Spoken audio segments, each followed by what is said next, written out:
Innallaha la yastahi ay yadriba mathalan ma ba'udatan fama fawqaha. Fa ammal ladzina amanu fa'lamuna annahu al-haqqu min rabbihim wa ammal ladzina kafaru fayaquluna madza aradallahu bihadza mathala yudhillu bihi katsira wa yahdi bihi katsira wa may yudhillu bihi illal fasiqin.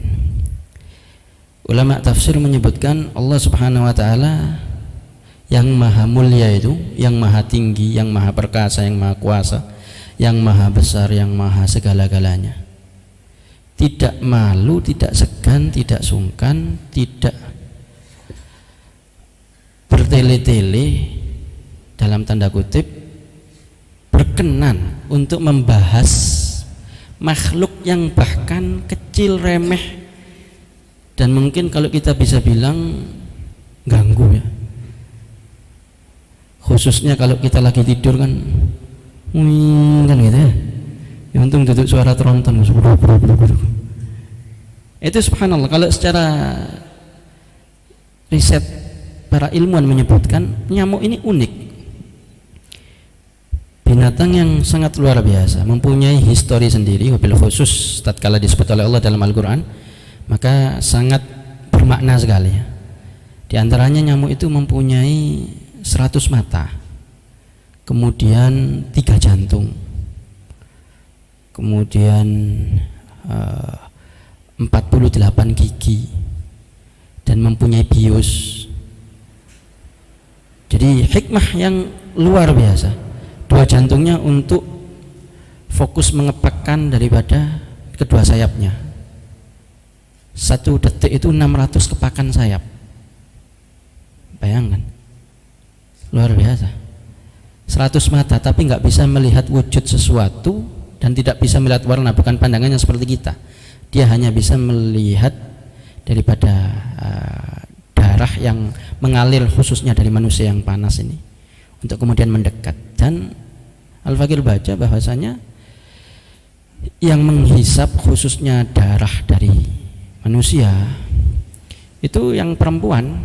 Jadi yang tatkala bertelur ya, yang perempuan, dan dia mempunyai bius.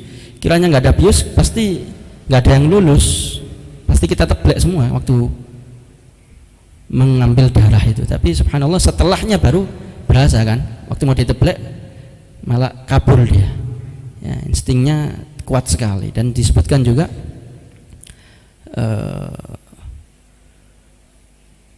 600 kepakan itu dari 2 jantung yang ditopang itu, makanya terbangnya juga cukup cepat. Tapi kalau dia lapar dia bisa hidup, kalau kekenyangan bisa mati nyamuk ini ya, kalau kekenyangan bisa mati. Ala kulli hal, disebutkan oleh Allah Subhanahu wa taala dalam Al-Qur'an, diumpamakan bahkan sampai Allah menjelaskan yang beriman ya akan mengetahui ini kebenaran dari Allah, yang tidak beriman, yang kafir akan meremehkan. Dan di ayat yang lain bahkan juga Allah menyebutkan tentang dzubab ya, lalat.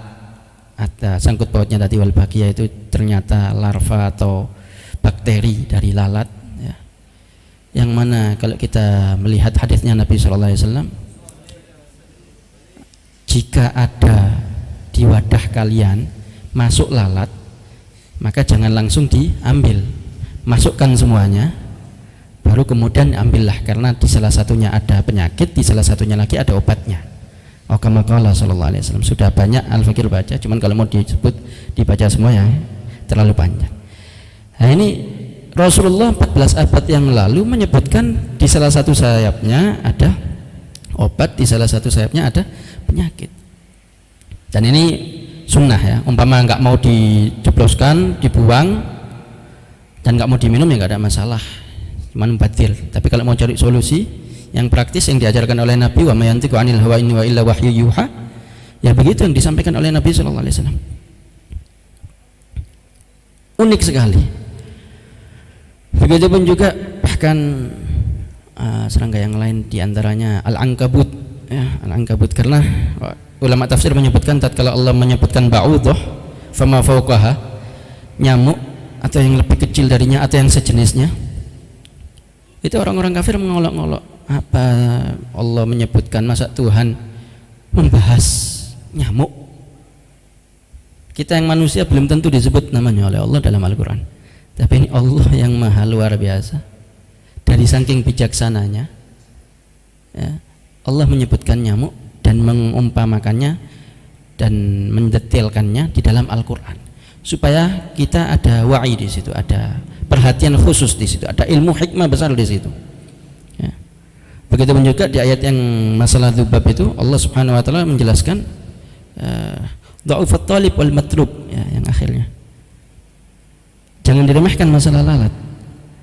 Dulu para musyrikin itu kalau menyembah berhalanya itu dipoles, dikasih minyak wangi, dikasih makanan dan seterusnya, tapi minnya yang membuat mereka agak geram sedikit, mereka nggak bisa menolak lalat yang hinggap yang mengotorinya. Sudah sesembahannya ini dipoles, di minyak wangi, disterilkan dan seterusnya, dipenceloi lagi, dihinggapi lagi sama lalat. Dha'ufat talib wal matlub katanya. Yang disembah sama yang menyembah sama-sama nggak mampu untuk mengurus daripada lalat itu sendiri. Bahkan kalau kita melihat sejarah lebih panjang lagi, yaitu wa mali aduwillah namruda yadda'i rububiyatan fas'al hudaf al ba'udati, kalau kata Imam Haddad, yaitu Raja Namrud ya, Raja Namrud itu selama 400 tahun diazab oleh nyamuk atau lalat. Ada dua versi ulama menyebutkan, ada yang ngomong lalat, ada yang ngomong nyamuk. Masuk dari lubang hidungnya sampai ke otaknya. Itu umurnya panjang, 400 tahun orang-orang dulu kan. Ini 400 tahun kurang lebih. Selama itu dia diadab, gak bisa tidur kecuali dipukul wajahnya. Jadi orang yang paling sayang sama Namrud itu adalah orang yang mau memukuli wajahnya, karena dengan itu dia bisa tenang dari gangguan nyamuk atau lalat yang ada di dalam kepalanya. Raja yang sombong, yang songong, yang kurang ajar sama Allah Subhanahu wa taala kepada Nabi Ibrahim alaihi khususnya, karena ditantangkan sama Nabi Ibrahim atas kesyirikannya, mengaku Tuhan dan seterusnya. Coba kamu datangkan itu matahari dari tempat terbitnya, dari tempat terbenamnya dan seterusnya. Ala kulli hal, singkat cerita, kemudian dikirimlah pasukan nyamuk atau pasukan lalat. Dan ini juga Israel ini kalau Allah memperganda nggak susah payah ya, pasukan Allah itu banyak dan mudah ya. Nggak ada yang sukar, nggak ada yang mustahil bagi Allah. Kalau Allah mau sangat mudah sekali. Cuman ya kita ditunggu wabil khusus wahdahnya, imannya, to'ahnya, istiqomahnya, dan daripada kegigihannya dalam menghadapi setiap keadaannya. Maka insya Allah nanti akan diberikan pertolongan oleh Allah Subhanahu wa taala.